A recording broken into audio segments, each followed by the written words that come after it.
कि Donald Trump का ये कहना है कि रूस भी कर रहा है परीक्षण, चाइना भी कर रहा है परीक्षण, पाकिस्तान का नाम तो लिया ही लिया, हम भी करेंगे और हम तत्काल आदेश देते हैं कि हमारा डिपार्टमेंट भी जो है परीक्षण करना शुरू करे। अब ये रख रखाव वाला परीक्षण होगा कि विस्फोट वाला परीक्षण होगा, इसके डिबेट में हम ना जाएं।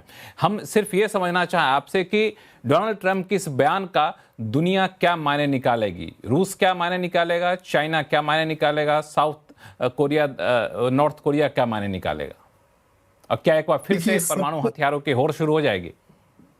जी बिल्कुल, इसका सबसे बड़ा खतरा यही है कि परमाणु हथियारों की फिर से होड़ शुरू हो जाएगी, क्योंकि अगर अमेरिका 33 बरस के बाद फिर से लेबोरेटरी टेस्ट से हटकर, सिमुलेशन टेस्ट से हटकर अगर विस्फोटन वाला टेस्ट करने के लिए आगे बढ़ेगा, तो जाहिर है कि चीन और रूस पीछे नहीं रहेंगे, वो भी करेंगे।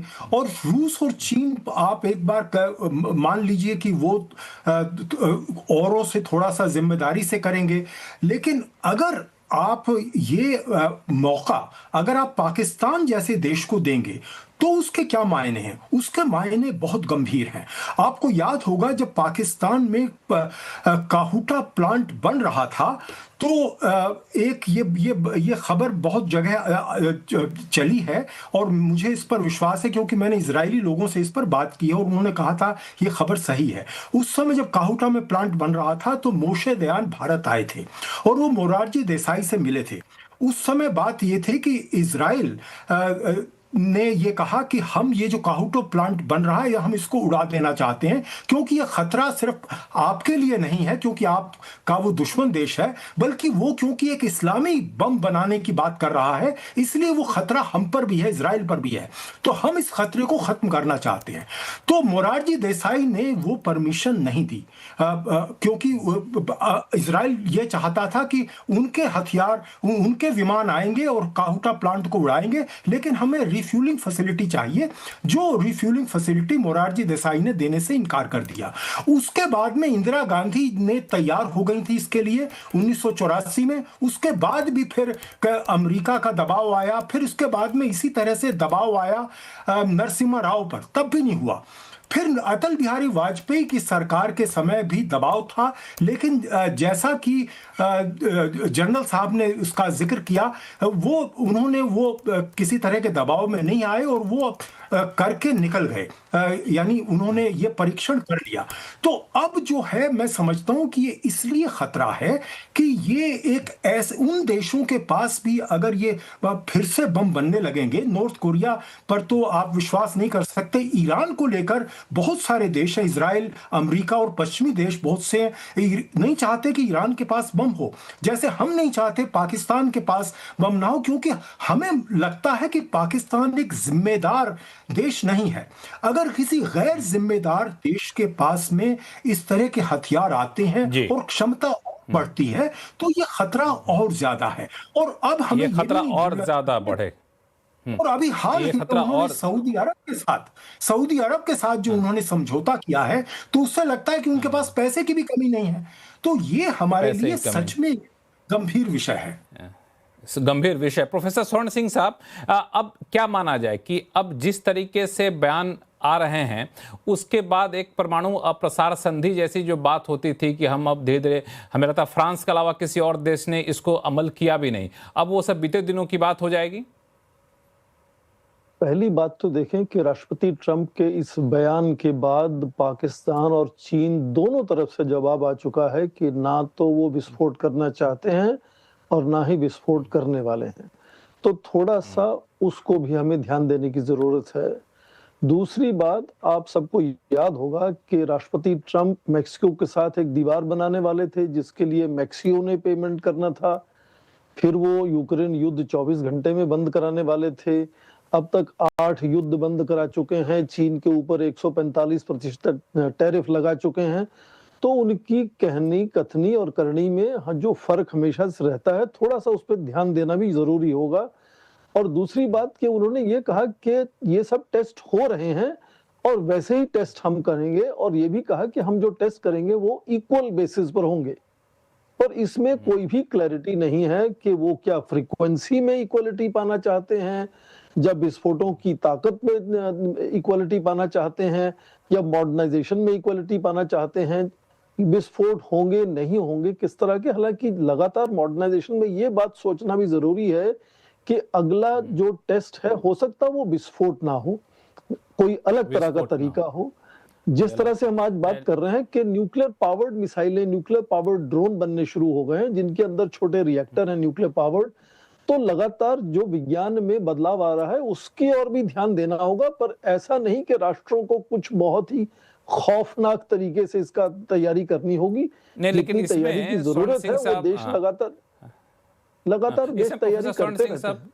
हाँ, बिल्कुल आपने सही कहा कि ट्रंप के बयान कथनी करने में काफ़ी ज़्यादा अंतर होता है, लेकिन आरएसएन सिंह साहब, कई देश तो इस इंतज़ार में होंगे ना कि हमें कोई मौका मिले जो हम परमाणु परीक्षण कर सके, विस्फोट वाले परीक्षण कर सके, ताकि हम अपने दुश्मनों पे, अपने पड़ोसी पे एक चेक एंड बैलेंस लगा सके। तो ट्रंप के बयान ने उनको एक मौका तो ज़रूर दे दिया है।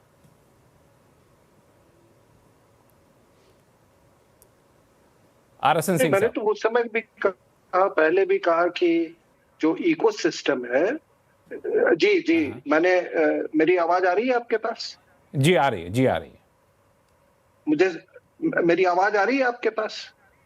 जी आ रही है, आवाज आ रही है। मैं कह रहा था कि मैंने तो पहले भी कहा कि इसका जो इकोसिस्टम है, ये जो न्यूक्लियर डिस्कोर्स है, जो इकोसिस्टम है, उसमें यकीनन फर्क पड़ेगा। इस बात से दो राय नहीं है।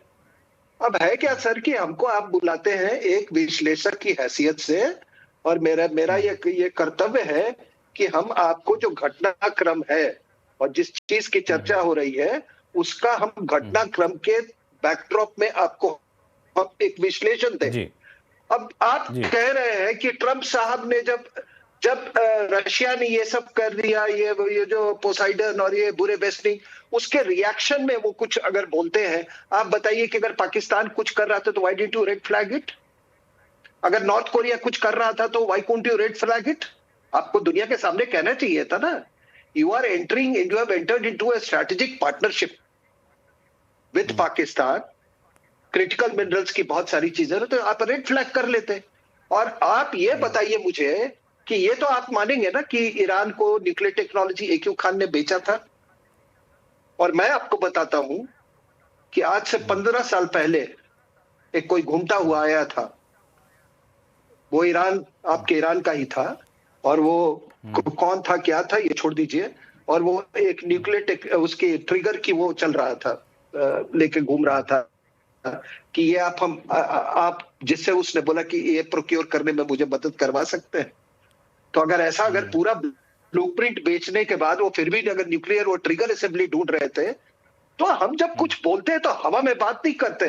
दूसरी बात ये है, सुनिए, कि आप बेशक आप हाइड्रोजन बम फोड़िए, वो बम फोड़िए, लेकिन न्यूक्लियर वेपन का डेटरेंस तभी है जब आप फोड़ के दुनिया को बताइए कि हमने फोड़ दिया है।